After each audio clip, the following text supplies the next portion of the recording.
Ok,សួស្តីអ្នកនរគ្នាថ្ងៃនេះខ្ញុំធ្វើការបង្រៀនអ្នកក្នុងការធ្វើការផ្លាស់ប្ដូរ color title ឬមួយក៏ធ្វើការផ្លាស់ប្ដូរនៅ color និង background របស់យើងអញ្ចឹងសូមចូលទៅកាន់ website របស់ខ្ញុំដើម្បីជួយថានេះ Two Brother អញ្ចឹងខ្ញុំសូមចូលវាទូរស័ព្ទដើមសិនណាអូខេអញ្ចឹង Two Brother នេះជាក្នុង website របស់ខ្ញុំចាំមុននឹងយើងធ្វើការផ្លាស់ប្ដូរនៅនេះ color នេះនៅ background របស់យើងចឹងយើងចូលទៅពាក្យនេះសិនណា database ហើយសូមជួយពាក្យ appearance ជា custom អូខេ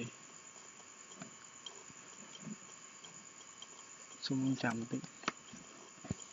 អូខេចឹងខ្ញុំចង់ធ្វើការផ្លាស់ប្ដូរនៅ color នេះបងប្អូននិយាយពាក្យ color អញ្ចឹង set the title color អញ្ចឹងឃើញបងប្អូនឃើញពណ៌ក្រហមអញ្ចឹងយើងចង់ដាក់ពណ៌ផ្សេងចង់ដាក់ពណ៌ខៀវនេះពណ៌ខៀវអញ្ចឹង color ខ្ញុំចង់ដាក់ពណ៌លឿងទាំងសអូខេចុច save អូខេចឹងខ្ញុំសូម refresh មើលចេញអូខេខ្ញុំពណ៌ខៀវចុចទៅយើងពណ៌ខៀវហើយនឹងបាយទឿងលឿងពីសតិចអូខេអញ្ចឹងខ្ញុំធ្វើការដាក់ background រូបភាពលក្ខណៈរូបភាពបងប្អូនចុច background ហើយយក image អញ្ចឹងខ្ញុំដាក់រូបភាពមួយនេះរូបនេះអញ្ចឹងបងប្អូនចុចនឹងមក select image អញ្ចឹងធ្វើការចុចលើនេះក៏បានឬមួយទាញដាក់មកក៏បានយើងសូមទាញដាក់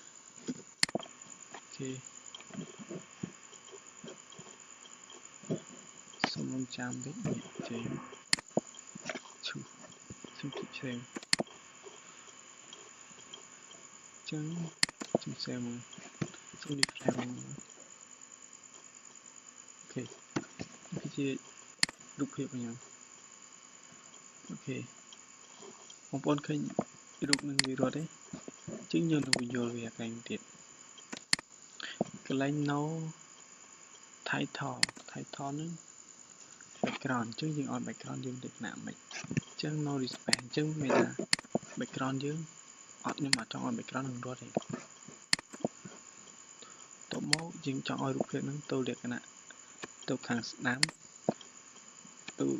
នៅកណ្ដាលឬមួយក៏ខាងឆ្វេងអញ្ចឹងយើងឲ្យរូបភាពរបស់យើងទៅខាងស្ដាំខាងឆ្វេងគឺសាច់យើងអញ្ចឹងខ្ញុំចង់ដាក់វានៅកណ្ដាលហើយ scroll ន័យថាអាចឲ្យរូបភាពយើងរត់បងប្អូនឃើញរូបភាពយើងរត់នេះរត់អញ្ចឹងបើខ្ញុំដាក់ filter មានថាអត់ឲ្យរូបភាពនឹងរត់ទេឲ្យវានៅមកបនអញ្ចឹងខ្ញុំសូមដាក់ save ហើយសូមតេស្តមើល refresh វិញអូខេអញ្ចឹងរូបភាពខ្ញុំអត់រត់ទេគឺខ្ញុំអត់រត់ទេ